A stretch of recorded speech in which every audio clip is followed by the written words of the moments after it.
Yosh, j'espère que vous allez bien, on se retrouve pour un petit achat manga que j'ai eu le temps de réaliser avant le confinement, par chance. Il m'en manquait qu'un seul pour le mois de mars, c'était Shinobi Gataki, le tome 3 que je vais devoir attendre un petit moment je pense, peut-être fin 2021. On commence avec le tome 1 de Blitz, donc c'est un manga qui parle d'échecs. Ça m'a un peu attiré parce que j'aime les échecs, mais j'y connais que dalle quasiment, je connais juste le déplacement des pions, et c'est déjà bien.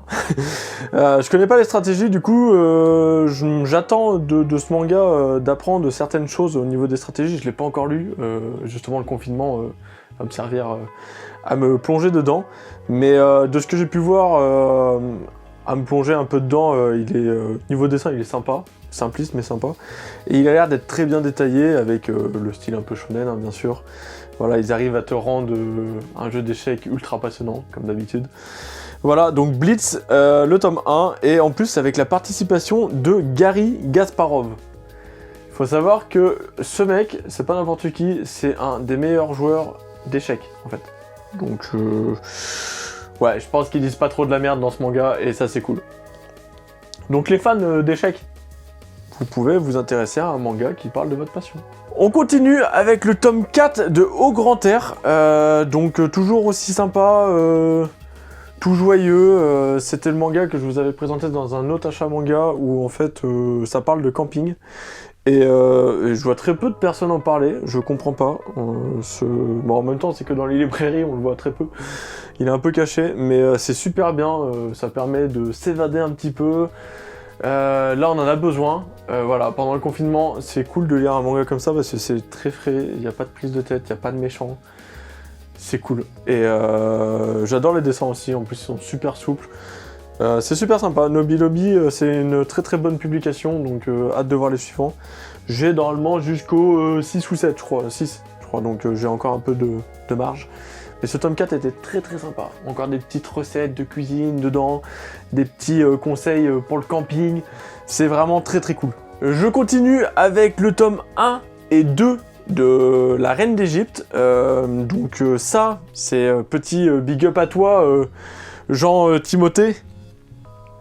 Et oui, parce que t'arrêtes pas de me conseiller de le lire, donc vu qu'il y avait une promo sur le tome 1 et le tome 2, je me suis dit, allez, pourquoi pas. Du coup, j'ai acheté les deux, et j'ai lu le premier tome, et c'est sympa, pour le moment, j'attends de voir, mais c'est très sérieux, hein, c'est totalement un seinen, hein, pour moi il est dans les catégories seinen, c'est assez sérieux. C'est des conflits politiques, on va dire, dans l'Égypte antique, et entre eux, justement, le droit, enfin la place de la femme que doit avoir au sein, on va dire, de la politique, en fait, tout simplement, et celle de l'homme. Et du coup, c'est donc la petite reine d'Égypte qui va se battre pour avoir sa place sur le trône du pharaon, en fait. Donc c'est super sympa pour le moment. Et les dessins sont super beaux. Donc merci à toi d'avoir forcé à ce point. Hein, je te remercie. Parce que voilà, j'ai pris l'initiative grâce à toi de l'acheter. Donc voilà, le premier tome. J'attaque le 2 prochainement. On continue avec le tome 19 de One Punch Man. Et là, on arrive dans une prouesse technique et un choix de l'auteur et certainement de l'éditeur japonais. C'est avec les jaquettes. Voilà. Le tome 19 a ça. Hop. Donc là, on a une jaquette qui se prolonge sur le vrai tome en couleur. Et en plus de ça, attention, il y en a 3 qui vont être comme ça pour faire une grosse fresque de bâtard. Pour, on va dire, annoncer en fait le gros combat qui se prépare avec l'association des monstres et des héros. Donc je trouve ça super sympa. Deuxièmement, bon là on a une autre fresque assez sympa aussi, hein, on va pas se le cacher. Et en plus il y aura une fresque ici, avec Saitama qui donne un gros coup de poing, donc sur les 3 prochains tomes normalement, il va y avoir Saitama en fait, qui donne un gros coup de poing. Du coup, c'est juste du génie, en fait. C'est juste trop stylé. Donc, merci. Sinon, dans ce tome, il s'est encore passé beaucoup de choses. Hein. On a appris quelques petites choses sur Orochi. La personne qui l'a créé, on va dire. Enfin, qui l'a amélioré. Un arc assez centré quand même sur Garou, donc ça j'étais super content, j'adore ce personnage, il est ultra stylé, voilà. C'est un personnage qui est vachement mis en avant, je pense que Yosuke Murata et One l'apprécient énormément, que ce soit sur le dessin ou sur le personnage, sur son chara-design et tout ce qui a été créé autour de lui, son histoire, elle est cool et elle évolue très très bien. Donc, comme d'hab, hein, hâte de voir la suite, hâte d'avoir le tome 20, que j'avais vu au Japon en plus, le tome 20, qui est assez stylé. Donc, prochainement, le tome 20, je vais le dévorer aussi, voilà. Quand il sera sorti, bien sûr, et qu'on pourra ressortir de notre maison. Hein. Alors, on continue avec le tome 6 d'une œuvre que j'aime énormément, c'est Tokyo Revenger. Par contre, ça m'a saoulé en fait, je suis arrivé dans ma librairie, tranquille, tu vois, comme ça. Et là, que vois-je? Que vois-je? Un seul tome, juste un seul, là, comme ça, juste posé. Du coup, c'est moi qui l'ai pris. Mais c'est pas comme ça que Tokyo Revenger va se faire connaître. Alors, soit la maison d'édition, donc Glénat, j'appelle à Glénat, de forcer pour que les petits commerces et tout, et les petites boutiques, elles s'en prennent un peu plus, pour en mettre un peu plus devant les étalages, parce qu'il passe totalement inaperçu du coup, alors que c'est un manga génialissime. Les couvertures, Glénat a fait un travail de ouf dessus, tellement que les Japonais ont repris l'idée, on va dire. Et c'est génial, putain, il y a trop de flow dans ce manga. Ce tome 6 là, il était ultra émouvant. T'apprends une chose, t'es en mode... ah ouais, quand même. T'étais pas prêt. Pour un Furio, c'est un Furio qui passe très très bien. Et on s'attache à tous les personnages. Je sais pas quoi dire de plus, c'est juste trop stylé. Tokyo Revenger, allez le lire. Allez le lire. Même si vous aimez pas à l'origine le Furio de base, mais intéressez-vous à Tokyo Revenger. Après, vous allez tomber amoureux des personnages. Vous direz Tokyo Revenger, meilleur manga. Bien sûr, meilleur manga en termes de Furio et tout. Hein, parce que bon... Bien entendu, après il y a plein d'autres catégories, comme vous le savez, donc il peut pas être meilleur partout. Mais il est ultra bon. Ultra bon. Donc dites-moi dans les commentaires si vous le lisez ou pas, mais j'ai l'impression qu'il passe à côté... Enfin, les gens passent à côté sans se rendre compte qu'il y a cette série, quoi. Et ça me fait chier, quoi, en fait. Tokyo Revenger, un truc de ouf. Je continue avec les éditions Pika et le tome 8 de Origine. Stylé. Là, bon, on est d'accord, hein. On est sur une jaquette qui est quand même beaucoup plus stylée que la jaquette du tome 7 qui était toute jaune, pas belle. Là, on est sur une jaquette qui est très belle et on se pose des questions, en fait, de l'état de notre héros. Et du coup, justement, il se passe aussi beaucoup de choses. Bah, c'est normal, en même temps, on est sur le tome 8 et la série est finie en 9 tomes, donc on arrive sur la fin. Et bon, c'est sympa, mais on voit que ça accélère quand même. On voit qu'on arrive vers la fin, et du coup, il est obligé de balancer des trucs, de rusher à balle, pour que ça se dépêche. Mais on a eu de l'action, on a eu des sentiments, on a eu des choses tragiques, et du coup, tout ça qui donne un tome ultra sympa à lire, et qui s'est dévoré à une vitesse. J'ai grave kiffé. Là, il y a tout le monde qui bouge. Il y a tous les pions qui se mettent en place. Le tome 9, ça va être une explosion, mais je le sens comme Wallman un peu. En fait, on a eu une fin Wallman, mais ça laissait un truc, un arrière-goût. Il y avait quelque chose qui n'était pas fini, et qui s'est fini dans Sunken Rock. Du coup, je me demande si avec cette série, Boichi, il n'a pas déjà dans la tête de créer soit une suite, soit un truc un peu antérieur. Je sais pas, parce que...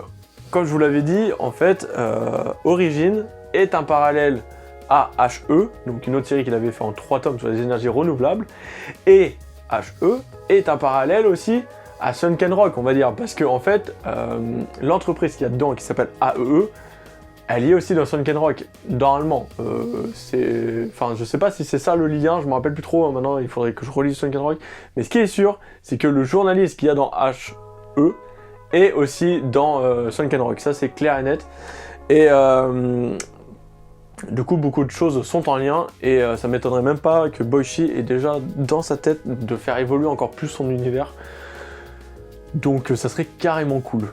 Voilà. Sachant que, en fait, Ken de Sunken Rock, aurait à peu près le même âge que la meuf qu'il y a dans HE, donc il est potentiellement toujours en vie, et il pourrait y avoir très bien un petit spin-off en 3-4 tomes, avec un retour de Ken, en parallèle et tout. Ça serait super sympa, je sais pas, mais j'ai hâte de voir ce qu'il nous prépare. En tout cas, Boichi, il nous a toujours un peu surpris, donc je fais confiance. On continue avec le sublime Hell's Paradise, tome 7. Une jaquette assez sombre, et un personnage plutôt badass, qu'on a vu un peu à l'œuvre dans ce tome. Donc ça, c'était cool, parce que dans le tome 6, on nous le tease et on voit rien. Ça m'a saoulé. Et du coup, là, on voit un peu plus. On nous explique encore plus de choses sur l'énergie qu'ils doivent maîtriser. Et là, c'était on va dire un tome un peu plus calme. On a eu de l'action, hein, je dis pas, mais c'était un peu plus calme. Voilà, c'est pareil comme pour Origine, il y a les pions qui se mettent en place pour pouvoir aller chercher l'élixir de vie. Et du coup, voilà, c'est juste, on voit des personnages, des nouveaux persos qui sont ultra stylés dans les méchants. Les nouveaux arrivants, du coup, comme eux, qui commencent à se déplacer et qui s'adaptent ultra rapidement sur l'île, hein, clairement. Donc, pour le moment, c'est sympa, mais je pense que le tome 8 va annoncer quelque chose de beaucoup plus lourd. Parce que, voilà, ça s'est fini sur plein de questions et plein de batailles en stand-by. Donc, le tome 8 va être très très lourd. J'ai vachement hâte. Ça, c'était une très bonne idée, Kazé, d'avoir importé ça du Japon, d'avoir publié ça, parce que c'est un bon manga de ninja. C'est un très bon manga de ninja, ça fait plaisir. On va du côté de Pika Édition avec le tome 5 de mon colloque d'enfer, avec un peu de shoujo. Et oui, c'est un des seuls shoujo que j'ai dans ma mangatech avec Nana. Et du coup, c'est toujours aussi frais, toujours aussi mignon.